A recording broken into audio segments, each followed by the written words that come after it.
ಸುಳ್ಯದಲ್ಲೊಂದು ಅಪರೂಪದ ಮತ್ಸ್ಯೋದ್ಯಮದೊಂದಿಗೆ ಮತ್ಸ್ಯ ಪ್ರಿಯರಿಗೆ ರುಚಿಕರ ಮೀನು ಸಿಗುವಂತೆ ಮಾಡಲು ಸುಳ್ಯದಲ್ಲಿ ವ್ಯಾಪಾರಿಯಾಗಿರುವ ಮಂಡೆಕೋಲಿನ ವ್ಯಕ್ತಿಯೋರ್ವರು ಅಪರೂಪದ ಮತ್ಸ್ಯೋದ್ಯಮದಲ್ಲಿ ತೊಡಗಿಸಿ ಯಶಸ್ವಿಯಾಗಿದ್ದಾರೆ.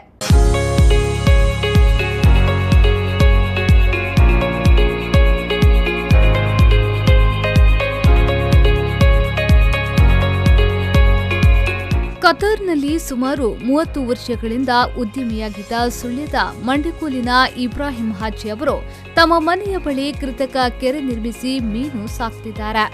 ಕೇರಳದ ಕಣ್ಣೂರಿನಲ್ಲಿ ತರಬೇತಿಯನ್ನ ಪಡೆದು ಅಲ್ಲಿಂದ ತಮ್ಮ ಮನೆಯ ಬಳಿ ಅತಿ ಕಡಿಮೆ ವೆಚ್ಚದಲ್ಲಿ ಹೊಸ ತಂತ್ರಜ್ಞಾನದಲ್ಲಿ ಸುಮಾರು 40 ಅಡಿ ಉದ್ದದ 25 ಅಡಿ ಅಗಲದ ಕೃತಕ ಕೆರೆ ನಿರ್ಮಾಣ ಮಾಡಿದ್ದಾರೆ. ಇದರಲ್ಲಿ ಸುಮಾರು 3000 ಗಿಫ್ಟ್ ತಿಲಾಪಿಯಾ ಎಂಬ ಜಾತಿಯ ಮೀನಿನ ಮರಿಗಳನ್ನ ಸಾಕ್ತಿದ್ದಾರೆ.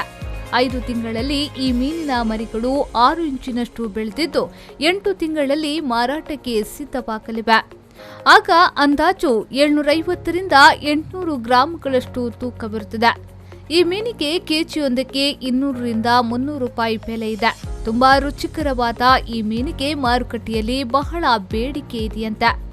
ಹೆಚ್ಚಾಗಿ ಈ ಮೀನುಗಳನ್ನ ಅಕ್ವೇರಿಯಂಗಳಲ್ಲಿ ಹಾಕಲು ಜನರು ತೆಗೆದುಕೊಂಡು ಹೋಗುತ್ತಿದ್ದು ಅಕ್ವೇರಿಯಂಗಳಲ್ಲಿ ಮಾತ್ರ ಹೆಚ್ಚಾಗಿ ಬಳಕೆ ಮಾಡುತ್ತಿದ್ದಾರೆ. ಅಲ್ಲದೆ ಆಹಾರವಾಗಿಯೂ ಹೆಚ್ಚಿನ ಜನರು ಉಪಯೋಗ ಮಾಡುತ್ತಿದ್ದು ಮತ್ಸ್ಯ ಪ್ರಿಯರಿಗೆ ಉತ್ತಮ ಆಹಾರವಾಗಿಯೂ ಉಪಯೋಗ ಮಾಡುತ್ತಿದ್ದಾರೆ.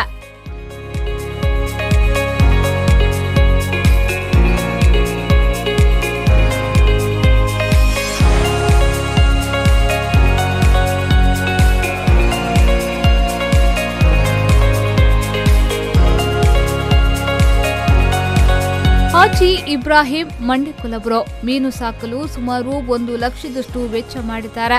ಈ ಮೀನುಗಳನ್ನ ಸಾಕಲು ಆಹಾರ ನೀಡಬೇಕಾಗುತ್ತದೆ. ಕೆಜಿಗೆ 50ರಿಂದ 100 ರೂಪಾಯಿ ಬೆಲೆ ಇರುವ ಈ ಆಹಾರವನ್ನ ದಿನಕ್ಕೆ 2ರಿಂದ 4 ಕಿಲೋಗ್ರಾಂ ಹಾಕಬೇಕಾಗುತ್ತದೆ. ಸ್ವಲ್ಪ ಜಾಗ್ರತೆ ವಹಿಸಿದ್ರೆ ಈ ಮೀನುಗಾರಿಕೆಯಲ್ಲಿ ಒಳ್ಳೆಯ ಆದಾಯವಿದೆ. ಆದರೆ ಸ್ಥಳೀಯ ಮಾರುಕಟ್ಟೆ ಲಭ್ಯವಾಗಬೇಕು. ಇಲ್ಲದಿದ್ರೆ ಹೋಲ್ಸೇಲ್ ದರದಲ್ಲಿ ಕೊಡಬೇಕಾಗ್ತದೆ. ಮೀನನ್ನು ತೆಕೊಂಡು ಹೋಗೋದು ಜೀವದಲ್ಲಿ ನೀರಿನಲ್ಲಿ ಹಾಕಿಕೊಂಡು ತೆಕೊಂಡು ಹೋಗ್ತಾರೆ. ಒಂದಕ್ಕೆ 50 ರೂಪಾಯಿ ಇಟ್ಟುಕೊಂಡು ಕೊಡುವಂಥದ್ದು, ಸಣ್ಣ ಮರಿಗಳಿಗೆ 10 ರೂಪಾಯಿ ಹಾಕಿ ಕೊಡುವಂಥದ್ದು. ಅದರಿಂದ ಕೆಳಗೆ ಒಂದು ಸಣ್ಣದುಂಟು, ಅದು 7 ರೂಪಾಯಿ ಆಗಿ ಅಂತ ಕಣ್ಣಿಗೆ ಕಾಣೋ ಸ್ವಲ್ಪ ದೊಡ್ಡದಾದಕ್ಕೆ 10, 15 ಹೀಗೆ ನಾವು ಕೊಡ್ತೇವೆ. ಈಗ ಮತ್ತೆ ಎಲ್ಲರೂ ನೀರಿನಲ್ಲಿ ಹಾಕಿ ತಗೊಂಡೋದು, ಅಲ್ಲದೆ ಅದನ್ನು ತಿನ್ಲಿಕ್ಕೆ ಬೇಕಾಗಿ ತಗೊಂಡೋದಲ್ಲ, ಎಲ್ಲರೂ ಯೂಸ್ ಮಾಡಬೇಕು ಅಂತ ಹೇಳಿ ತಗೊಂಡೋಗಿದ್ದಾರೆ. ಮತ್ತೆ ನನಗೆ ಗೊತ್ತಿಲ್ಲ ಹೇಗಿದ್ದಾರೆ ಅಂತ ಹೇಳಿ. ಒಳ್ಳೆ ಟೇಸ್ಟ್ ಇರುವಂತ ಮೀನು, ಅದು ಗಿಫ್ಟ್ ಲೇಟ್ ಅಂತ ಹೇಳ್ತದೆ. ಅದು ಸರಿಯಾಗಿ ಬಂದರೆ ಅರ್ಧ ಕಿಲೋ ತನಕ ಬರ್ತದೆ. ಅದು ಈ ಮೀನಿಗೆ ವಿದೇಶದಲ್ಲೂ ಬೇಡಿಕೆ ಇದೆಯಂತೆ. ಸುಳ್ಯಕ್ಕೆ ತೀರಾ ಅಪರೂಪವೆನಿಸಿದ ಈ ಮತ್ಸ್ಯೋದ್ಯಮವನ್ನ ಸ್ಥಳೀಯ ಮತ್ಸ್ಯ ಪ್ರಿಯರು ಪ್ರೋತ್ಸಾಹಿಸುತ್ತಾರೆ ಎಂಬ ಭರವಸೆ ಇಬ್ರಾಹಿಂ ಹಾಜಿ ಅವರದ್ದು.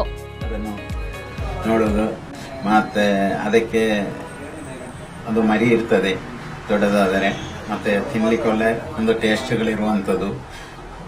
ಈಗ ತಂದು ಹಾಕಿ 1 ವರ್ಷ ಕಳೆಯಿತು. ಜನರು ಬರ್ತಾರೆ, ನೋಡಿಕೊಂಡು ಹೋಗ್ತಾರೆ, ತೆಕೊಂಡು ಹೋಗ್ತಾರೆ, ಚೆನ್ನಾಗಿ ಉಂಟು ಅಂತ ಹೇಳ್ತಾರೆ. ಮತ್ತು ಅವರು ಮತ್ತು ಬರ್ತಾರೆ ಅದಕ್ಕೆ ಬೇಕಾಗಿ ನೋಡಲಿಕ್ಕೆ.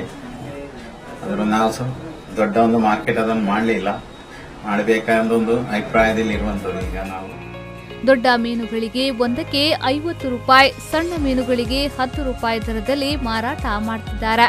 ಇದುವರೆಗೆ ಹೆಚ್ಚಿನ ಆದಾಯ ನಿರೀಕ್ಷೆ ಮಾಡಿದ ಅವರು ಮುಂದಿನ ದಿನಗಳಲ್ಲಿ ಇದನ್ನ ಯಶಸ್ವಿ ಉದ್ಯಮವಾಗಿ ತೊಡಗಿಸಿಕೊಳ್ಳಬೇಕು ಎನ್ನುವುದು ಅವರ ಅಭಿಲಾಷೆ.